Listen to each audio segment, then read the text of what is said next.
Hi, I'm Madhuchandrika, and in this video I want to explain the theme behind the beautiful installation that is done for the lobby at the library of RV University. Floating Thoughts, the universe of ideas. In this installation, open books are suspended mid-air, the pages alive with possibility. Surrounding them, vibrant, multicolored, dichroic pieces float, capturing the essence of thoughts and ideas released by the act of reading.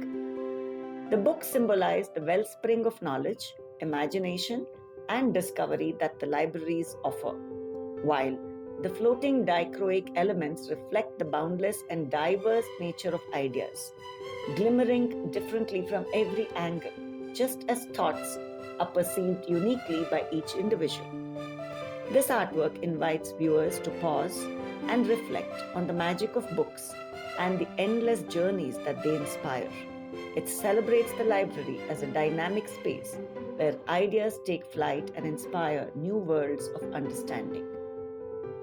I would like to thank the management of RV University for giving us this opportunity to create a beautiful piece of art for their library.